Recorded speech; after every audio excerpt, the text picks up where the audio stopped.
Willem de Kooning, who was born on April 24, 1904, was a Dutch-born American painter who was one of the leading exponents of abstract expressionism, particularly the form known as action painting.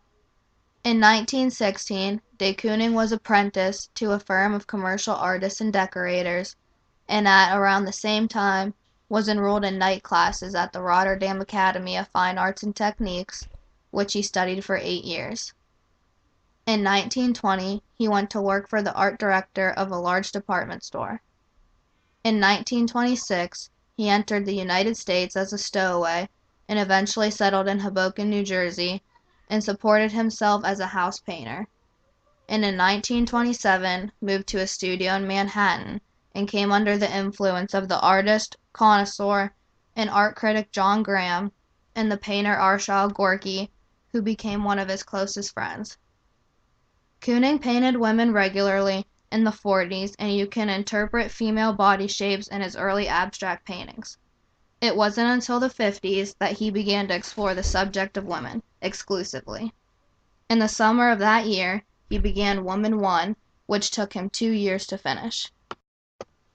He then continued painting women, which led him to his first major woman painting, called Seated Woman, which was undoubtedly influenced by Arshile Gorky.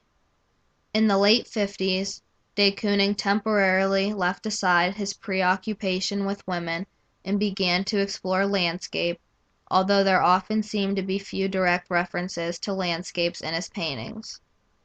These landscape paintings between 1950 and 1960 were made during the period in which de Kooning and Franz Kline shared a relationship of mutual influences. They say Willem de Kooning was an abstract expressionist because he was a founding artist of that new New York movement. He didn't call himself that, though, and said in 1955, "Words and labels are very confusing. We need definitions. I'm not an abstract expressionist, but I express myself."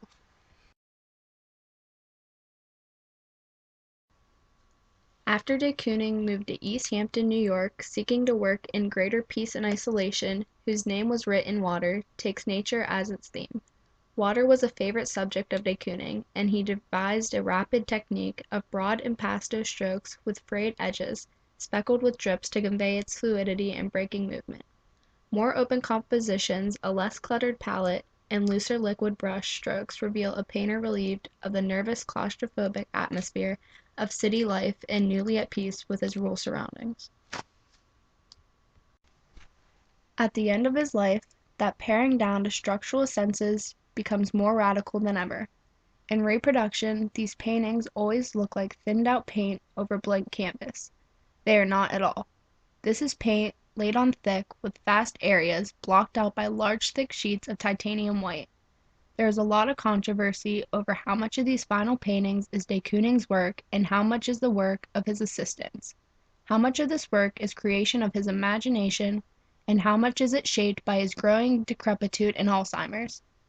Whether the assistants painted most of these or not, de Kooning was clearly in charge and they were taking orders. As for Alzheimer's, this would not be the first time in his life that de Kooning worked without full possession of his conscious faculties. In his younger days, he was as bad an alcoholic as Pollock. Whereas long benders kept Pollock from working, de Kooning worked right through them, with no discernible sacrifice of quality. De Kooning stopped painting entirely after 1987 and closed his studio. He finally died in 1997 at the age of 92 and after a career of more than 70 years.